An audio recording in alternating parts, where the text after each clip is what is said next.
Anda semua tentang struktur sel. Nah, materi ini diperuntukkan untuk siswa kelas 11 atau siapa saja yang ingin belajar tentang sel. Adapun tujuan pembelajarannya yaitu untuk mengidentifikasi organel-organel yang ada di dalam sel.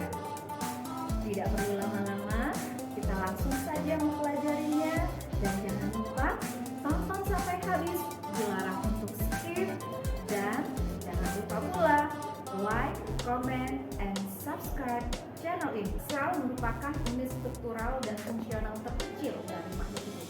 Secara umum, bagian sel meliputi membrana sel. Selanjutnya di sebelah dalamnya ada cairan sel yang disebut sebagai sitoplasma. Kemudian ada materi genetik. Jadi ada 3 hal ya bagian sel secara umum, yaitu membran sel, sitoplasma, dan materi genetik. Selanjutnya bisa dibandingkan sel yang sebelah kanan dan yang sebelah kiri. Sel yang sebelah kiri disebut sel eukariotik. Sel eukariotik ini memiliki banyak sekali komponen-komponen di dalam selnya. Ya. Nah, sel eukariotik dimiliki oleh organisme dari kingdom Plantae, Animalia, begitu juga dengan kingdom Protista dan kingdom Fungi. Sedangkan yang berikutnya adalah sel prokaryotik. Sel prokaryotik terlihat lebih sederhana, hanya memiliki membran sel, sitoplasma, dan materi genetik saja. Ya. Nah, sel prokaryotik ini hanya dimiliki oleh organisme yang masuk ke dalam kingdom Monera, meliputi bakteri dan juga cyanofil. Apa itu organel? Organel adalah organ kecil yang ada di dalam sel. Kita akan mempelajari organel-organel yang ada pada sel hewan. Organel-organel yang ada pada sel hewan bisa disimak di gambar berikut ini. Yang pertama adalah nukleus. Di dekat nukleus akan ada RE. Jika RE-nya dilekati oleh ribosom disebut RE kasar. Sedangkan yang tidak dilekati oleh ribosom disebut RE halus.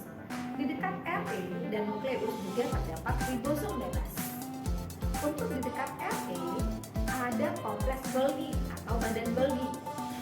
Selain itu, pada sel hewan juga ditemukan mitokondria, lisosom, sentriol, dan sitoskeleton. Sitoskeleton meliputi mikrotubulus, mikrofilamen, dan filamen intermediate. Jikalau ada vesikula yang disebut vakuola, itu bukan organel pencernaan pada sel hewan. Hanya hewan-hewan tingkat rendah saja yang memiliki vakuola. Sedangkan organel pencernaan pada sel hewan adalah lisosom. Selanjutnya kita akan mempelajari organel yang ada pada sel tumbuhan. Ya, simak sel tumbuhan berikut. Ini gambarnya.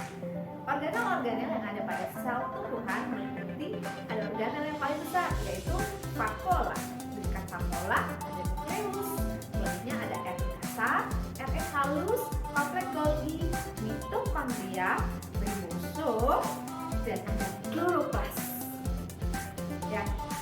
Bagaimana dengan sitoskeleton? Sel tumbuhan juga punya sitoskeleton, meliputi mikrotubulus, mikrofilamen, dan filamen intermediate. Untuk sel tumbuhan, bagian luarnya adalah dinding sel, baru membran sel. Terakhir, mari kita pelajari apa perbedaan antara organel-organel yang dimiliki oleh sel hewan dan sel tumbuhan.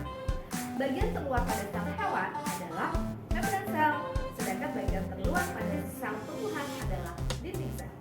Pada sel hewan ditemukan adanya lisosom dan sentriol, sedangkan pada sel tumbuhan tidak ditemukan adanya lisosom dan sentriol.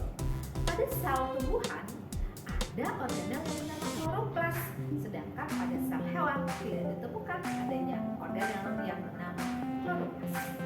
Pada sel tumbuhan